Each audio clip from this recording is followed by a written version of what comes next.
We talk a lot on this podcast about the changing online landscape and what this constant flux means for gathering and disseminating information across social media. From YouTube's citizen journalists to TikTok's commentary creators to Facebook's conspiracy theorists, much of the news and information that we encounter day to day is served to us by social media algorithms that have been specifically curated to meet our interests. But seeking and spreading information online wasn't always so easy. Before social media or algorithms even existed, users relied on search engines and media mastheads to source and distribute news. And before that, if you can even imagine, early internet users found information online the old-fashioned way, by remembering URLs and typing in domain names into the World Wide Web. This is the evolution of digital media. A look back at how much has changed in the last 20 years since the dot-com boom, and how the introduction of personality-driven media supported by personalized algorithms have permanently altered the way that we find, consume, and learn new information. From Centennial World,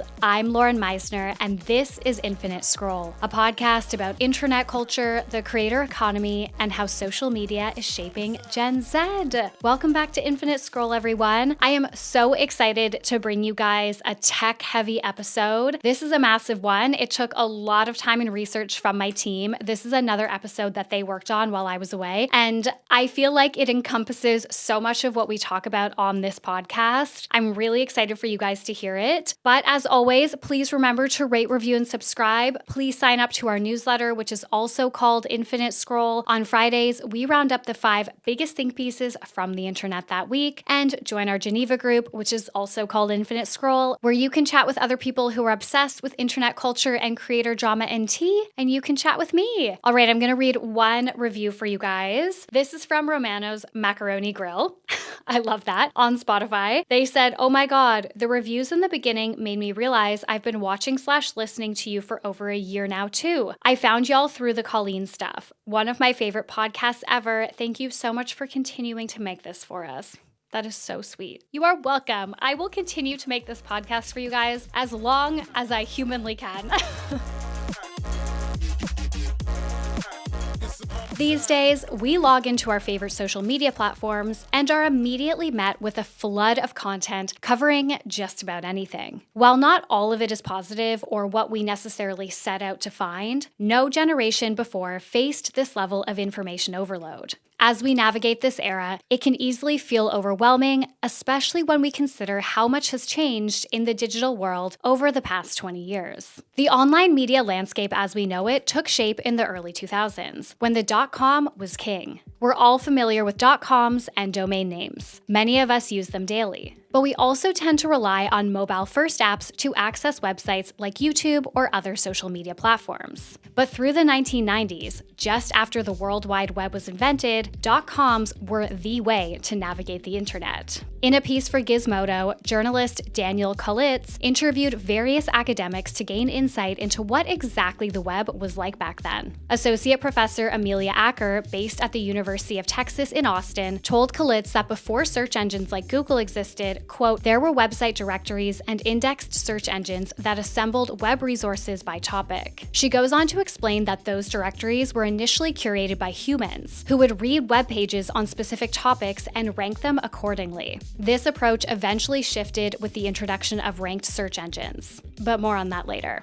Kulitz also spoke with Professor Ian Milligan from the University of Waterloo, who expanded on how early dot-coms generated traffic through web directories and the role hyperlinks played. Quote, "If you were a website creator, you would in many cases have to fill out a form to be added to the directory or would need to insert fairly cumbersome meta tags into your HTML," Milligan explains. Part of this is because early websites could rely on hyperlinks, far more so than we do today in our age of search, to bring visitors to their sites. With websites being built to help users, Amelia Acker continues by making an interesting point. The purpose for searching the internet was also fundamentally different back then. Quote, finding a fact or product wasn't always the goal of searching, she says. Instead, many users would have had to find resources that could help them access and explore information online. With this context, we can begin to understand just how important a catchy and memorable domain name actually was. This eventually led to the rise of squatting, where people would purchase domain names just in case they might be worth something later. It's kind of like using a specific handle on platforms like Instagram or TikTok now, hoping a company or celebrity will want to buy it off you down the road. As professor and author Ian Bogost explains for The Atlantic, quote, through the late 1990s, it had become easy for anyone to register and own a domain name, typically at a cost of $70 for a 2-year stretch. Desirable URLs worked and traded like real estate, with actual domain name agents, escrow, rental, and sales deals, and commission. With the online world starting to prove its profitability, it made sense for investors and venture capitalists to sink money into the World Wide Web. At first, this seemed like a win. It helped legitimize the digital space, but it also put a lot of pressure on this still new and pretty fragile industry. This led to what is now known as the dot-com bubble. In simple terms, the dot-com bubble was a period in the late 90s and early 2000s and was actually related to the stock market. Now, obviously we aren't a finance podcast, but essentially during this time, tons of dot-coms emerged. That is a company that conducted business primarily through a website. With interest growing in the online world, internet companies and startups attracted a huge wave of investment. But to everyone's dismay, it soon became clear that many of these companies weren't going to be profitable. And that's when the bubble burst. Quote, the mania for technology stocks in 2000 had all the ingredients for a roller coaster ride from boom to bust. Glamorous sounding products that investors knew little about, yet what it did not have was the ability to rewrite the rules of economics. Jane Martinson and Larry Elliott wrote for The Guardian at the time. As a result, many internet-based companies were forced to shut down. Delivery companies like Webvan, which focused on groceries, or Cosmo, which promised to deliver food, movies, books, and more in under an hour with no delivery fee, are just some examples of the dot-com companies that went bust. Webvan alone burned through about $800 million before shutting down, according to Wired. Pets.com is another famous example, and was actually a dot-com company that Amazon had invested in. It offered users the convenience of ordering pet supplies online, and it became quite popular. While similar websites existed by then, Pets.com had an edge, thanks to its simple domain name and Amazon's backing. To boost brand awareness, the company went on to launch a massive marketing campaign, including a Super Bowl commercial in 2000 featuring its dog sock puppet mascot, which soon became a fan favorite. Despite raising $82.5 million in an initial public offering that same year, Pets.com was forced to close by November. It had secured large amounts of venture capital funding with little experience. When the company went public, it had assumed that market growth would outpace expenses. But clearly, this was not the case. In a piece for the Harvard Business Review from 2001, D. Quinn Mills clarified that the dot-coms were not to blame for the bubble, but rather the venture capitalists who flooded the industry without adequate plans or strategies. Quote, the capital markets did a great job of channeling money into the new business sector that the dot-coms represented, but they did a lousy job of selecting which startups to support, Mills explains. Because dot-coms were built on new business models, not on proprietary technologies or products, traditional business plans and financial measures didn't apply. While dot-com companies had their problems, there was still a lot of investment and interest in the online space. During this time specifically, search engines started to become more popular. While we won't dive into the history of all of them, it's worth noting that before Google, there were search engines like Yahoo, founded in 1994, Lycos, founded in 1995, and Alta Vista, founded in 1995. Google, which came along in 1996, would later dominate. But by the late 90s and early 2000s, Yahoo was a favorite among users. A 1998 article by Jacob Nielsen of the Nielsen-Norman Group, a consulting firm for computer user interfaces and user experience, praised Yahoo for its fast download times, its quote minimalist design, and its structured navigation system, which made it a leader in the early days. With the rise of search engines, the influence of domain names started to fade. As Ian Bogost rightly puts for The Atlantic, quote, "The ability of a website to appear in search results became more important than the ability to remember a URL." Even though domain names became less important, it's not entirely accurate to say that search engines and SEO fully replaced their impact through the early 2000s. The real shift happened when the internet and social media platforms became entirely algorithm-driven. That being said, domain names continued to hold influence through the 2000s, with the blog era being a prime example. During this time, how we consumed information changed. It was no longer just from companies or established directories, but also from bloggers. According to New York Magazine, the first blog was created by Justin Hall, a student at Swarthmore College in Pennsylvania, under the URL links.net.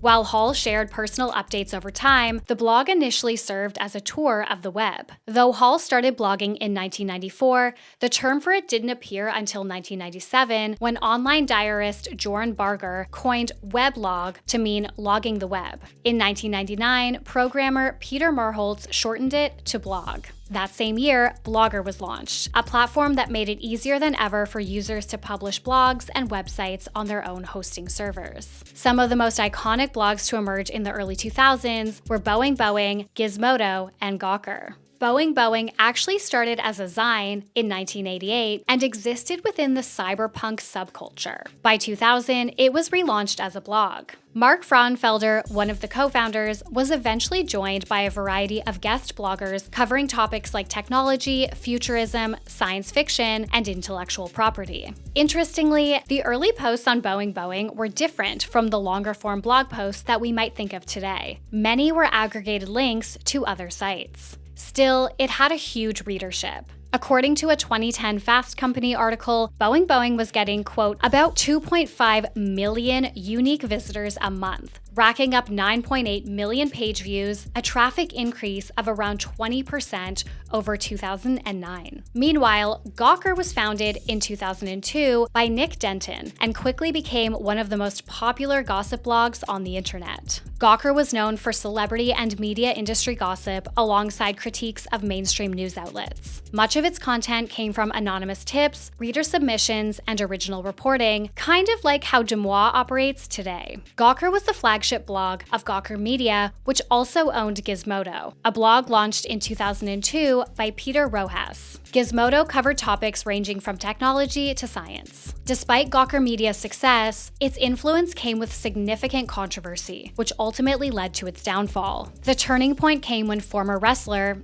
and now Trump supporter, Hulk Hogan sued Gawker Media for $100 million for a handful of claims, including invasion of privacy. In an October 2012 blog post titled, "Even for a minute, watching Hulk Hogan have sex in a canapé bed is not safe for work, but watch it anyway," Gawker posted portions of Hulk Hogan getting intimate with his friend's wife. The lawsuit was later revealed to have been funded by billionaire venture capitalist Peter Thiel, who had been outed as gay by the publication in 2007. Hogan won the lawsuit, which resulted in a multi-million-dollar settlement and an eventual bankruptcy for Gawker. While mainstream blogs helped shape the digital media landscape through the 2000s, blogging itself became more accessible as platforms like LiveJournal, founded in 1999, and WordPress, launched 4 years later, opened the door for a wider audience. What started as personal online journals quickly expanded to cover a broad range of niches, from technology and travel to fashion, especially as the line between social networking and blogging began to blur.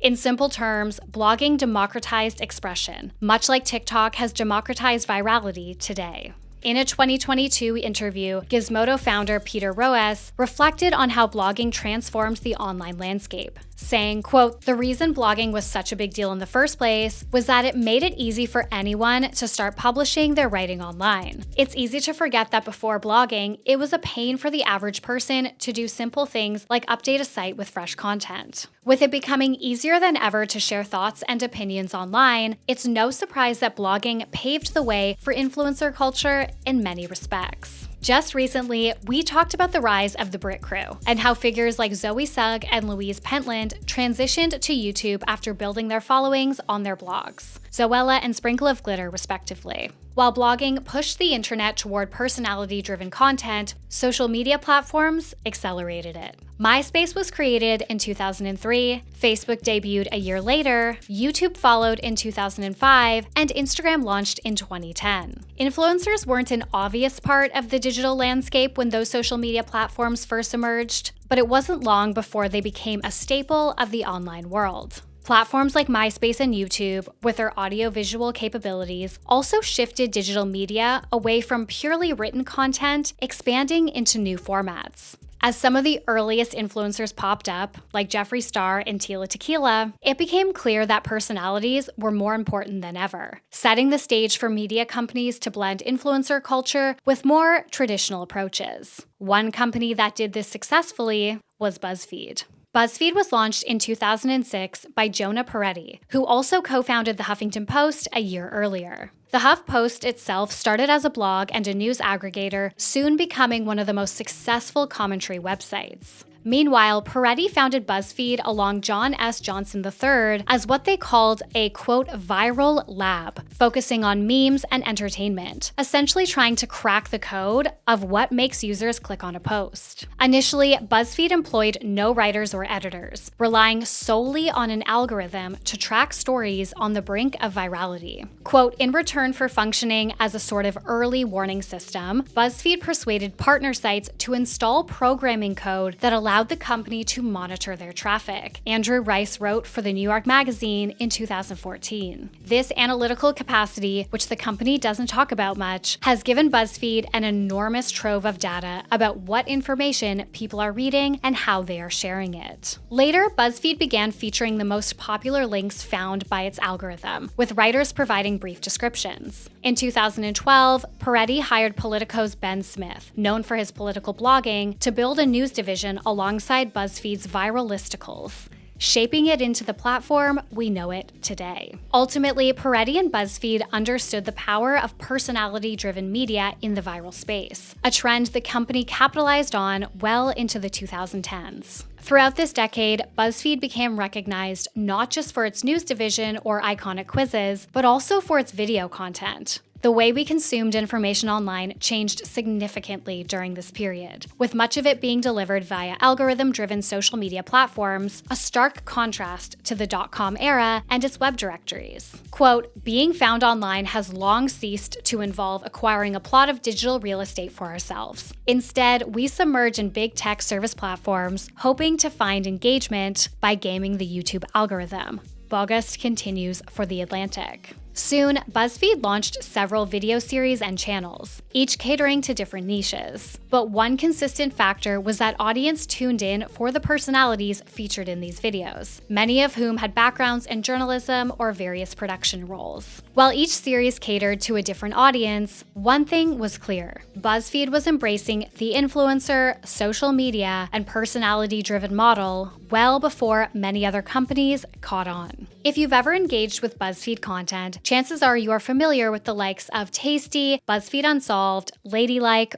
or of course, the Try Guys. Rising to viral fame in 2014, the Try Guys, under BuzzFeed, were made up of employees Zach, Eugene, Keith, and Ned. As the name suggests, the quartet went viral for trying just about anything, ranging from ballet, drag, and even swimming with sharks. After building a dedicated fan base online, the guys left BuzzFeed in 2018 to form an independent production company. Over the last few years, the group has continued to post vlog-style content on the Try Guys YouTube channel, amassing over 8 million subscribers. However, a lot has changed for the group since their early days at BuzzFeed. Ned was ousted after a cheating scandal involving an employee in 2022, and Eugene chose to leave the collective earlier this year.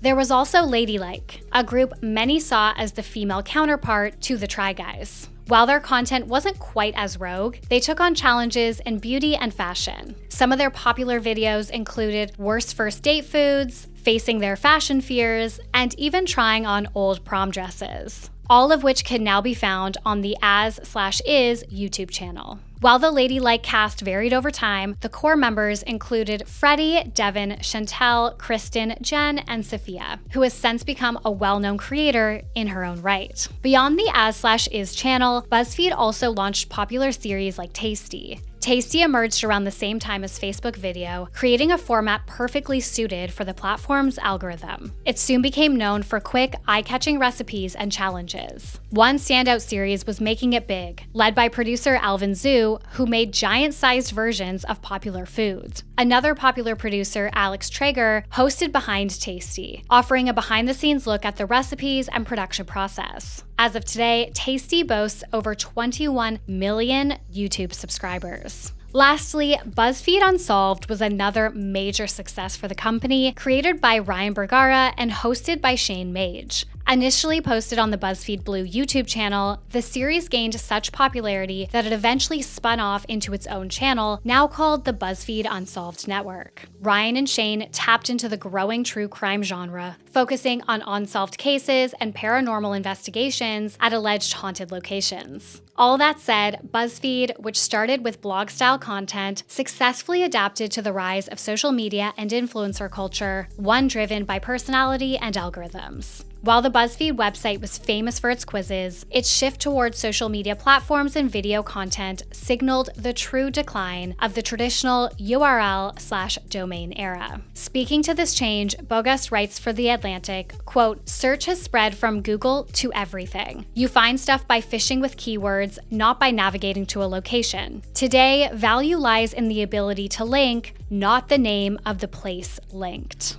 Of course, BuzzFeed no longer holds the same chokehold on viral culture as it once did. BuzzFeed News, once a key part of its brand, ceased adding new content on May 5th, 2023. Many former producers also posted "Why I Left BuzzFeed" videos, exposing the company's internal culture, which contributed to the brand's decline in influence since its mid-2010s peak. Since then, social media users have become increasingly disengaged with traditional media outlets, favoring news aggregators and citizen journalists. One such example is Phil Lewis, who became Twitter famous in 2015, a time when social media felt simpler and, of course, less polarizing. Quote, "Vine was still a thing. Influencing was a relatively new concept. I was a teacher with a decent following. A friend of mine was like, you should get into social media," Phil tells Jason Param in an interview for Wired. Phil quickly made a name for himself by sharing different articles and stories, a majority being pop culture and politics adjacent. With a following of almost 500,000 people, Phil has easily become one of the most famous news accounts on X. While he continues to post on the platform, he has also pursued a more traditional journalistic path, becoming a front-page editor for the HuffPost.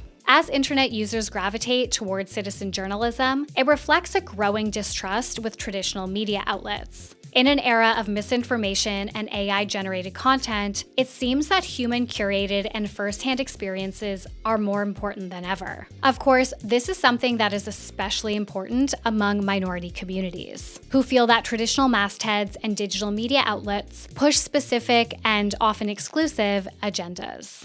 Ultimately, from .com companies to blogs to social media influencers, how we consume digital media and gather information has changed drastically, and the pace of that change is accelerating. We've shifted from actively seeking out information about how the internet works to relying on search engines, and now content is being served through algorithms on social media platforms. But as much as we've seen the digital landscape evolve, we're now entering a new era poised to bring even more change. With AI. Some commentators have questioned whether we're witnessing a new .com bubble, this time driven by AI. Much like the boom of the late 1990s and early 2000s, enthusiasm over AI is seemingly inflating stock prices and driving massive investment. As Louis Krauskopf reported for Reuters earlier this year, quote, "A U.S. stock rally supercharged by excitement over artificial intelligence is drawing comparisons with the .com bubble 2 decades ago, raising the question of whether prices have once again been inflated by optimism over a revolutionary technology." Companies like OpenAI and NVIDIA are at the center of this discussion, with Business Insider highlighting NVIDIA's 126% revenue surge in one financial year and a nearly 600% rise in net income to $30 billion. The rapid rise of these AI-driven companies draws both interest and concern, as some question whether this explosive growth is sustainable or another bubble. At the same time, AI is already shaping how we consume and gather information online. Through bloggers, citizen journalists, and the likes of Buzzfeed, the rise of personality-driven media came to define the social media landscape. However, the increase in AI-generated content introduces a new paradigm that might disrupt the long-standing influencer model. Though personality-driven media will probably always have a place online, AI raises questions about how widespread this content will continue to be, especially since we've already seen examples of AI infiltrating the influencer space, with virtual influencers and the like. 20 years after we first had to type URL domain names into the World Wide Web to find anything to consume on the internet, we no longer have to actively seek out information online. Over the last couple of decades, the evolution of digital media, propelled by big tech's obsession with finding the next revolutionary thing, has completely transformed our relationship with online content and news. The introduction of citizen journalism, next-gen media companies, social media platforms, and of course, algorithms have all contributed to where we are today, at a place where we are exposed to an unfathomable amount of online information every single day. Information that is not sought out by us, but rather served to us, whether we subscribe to it or not. Infinite Scroll is a podcast produced, presented, and co-written by me, Lauren Meisner, for Centennial World. This episode was researched and written by Annabelle Ben-David and co-researched and edited by Danny Fennick. Thank you so much for listening. I love you guys, and I will talk to you next week. Bye.